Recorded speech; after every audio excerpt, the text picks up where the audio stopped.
अस्सलामुअलैकुम। आज हम पढ़ने लगे ग्रीन हाउस इफेक्ट या फिर ग्लोबल वार्मिंग। ठीक है ना। ग्रीन हाउस इफेक्ट क्या है? एक नेचुरल प्रोसेस है जहाँ पे क्या होता है, हमें गैसेस ट्रैप कर लेते हैं हीट को अर्थ एटमॉस्फेयर में। देखो हमारे पास ना ग्रीन हाउस गैसेस हैं। सबसे पहले हमें समझना पड़ेगा ग्रीन हाउस गैसेस कौन कौन से। Carbon dioxide, methane, water vapour. ठीक है ना। ये 3 मेन ग्रीन हाउस गैसेस हैं। ठीक है ना। अब तो ये भी कहा जाता है जो क्लोरोफ्लोरोकार्बन है वो आर्टिफिशियल ग्रीन हाउस गैस बन गई। ठीक है ना। इन शॉर्ट मैंने आपको क्या बताया, कार्बन डाइऑक्साइड, मीथेन और वाटर वेपर, ये तीनों क्या है, ग्रीन हाउस गैसेस। अभी जो ग्रीन हाउस गैसेस हैं वो प्ले करती है important role in maintaining earth temperature. ठीक है।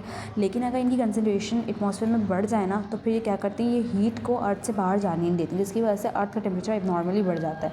ठीक है। एज अ रिजल्ट इस फिनोमेना को हम बोलते हैं ग्लोबल वार्मिंग, यानी कि एबनॉर्मल आपका अर्थ वार्म हो रहा है। ठीक है। ग्लोबल यानी कि दुनिया, वार्मिंग यानी कि दुनिया गर्म हो रही है, मतलब कि एक नॉर्मल रेंज से ज़्यादा गर्म हो रही है। ठीक है ना। मतलब अर्थ का जो नॉर्मल टेम्परेचर है वो पता है कितना था, 15 डिग्री सेल्सियस, लेकिन अब तो देखो 40-50 ऐसे चल रहा होता है ग्रीन हाउस गैसेस की वजह से। क्योंकि ग्रीन हाउस गैसेस की इमिशन हमारे इन्वायरमेंट में बहुत ज़्यादा बढ़ गई है, जिसकी वजह से क्या हो रहा है, ग्रीन हाउस गैसेस बढ़ रही हैं और वो हमारे एटमॉस्फेयर से हीट को जाने ही नहीं देती, वो हीट को ट्रैप कर लेती हैं। तो ये जो नेचुरल प्रोसेस है green house effect, green house effect is a natural process that trap the where gases, जहाँ पे गैसेज क्या कर लेती हैं, ट्रैप कर लेते हैं हीट को इन द अर्थ एटमॉस्फेयर, जहाँ पे गैसेज क्या कर लेती हैं, ट्रैप कर लेती हैं हीट को इन द अर्थ एटमॉस्फेयर। ठीक है ना।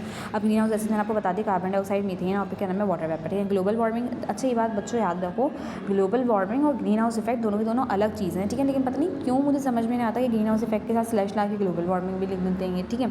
तो इन शॉर्ट मैंने आपको अभी सिर्फ ग्रीन हाउस गैस पढ़ा है, ग्रीन हाउस इफेक्ट पढ़ा है। ठीक है। मैंने आपको सबसे पहले ग्रीन हाउस गैसेस बताई, फिर मैंने बताया कि इनकी कंसंट्रेशन जब बढ़ जाएगी तो फिर क्या करेंगे, ये क्या नाम है, these gases trap the heat in the earth atmosphere, और ये एक नेचुरल प्रोसेस है और इसी इफेक्ट को हम क्या बोलते हैं, ग्रीन हाउस इफेक्ट बोलते हैं। ठीक है ना।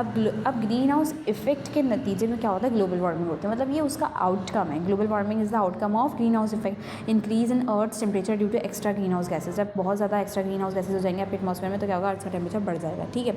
इफेक्ट क्या होगा, आइस मेल्ट होगी, सी लेवल राइज होगा, क्लाइमेट चेंज होगा, नॉर्मली चेंज होगा। ठीक है। आप देखो मार्च के महीने में कहाँ बारिशें होती थी। ठीक है। वो हुई हैं हीट वेव्स वगैरह, ये सब कुछ क्या आएगा, ग्लोबल वार्मिंग के नतीजे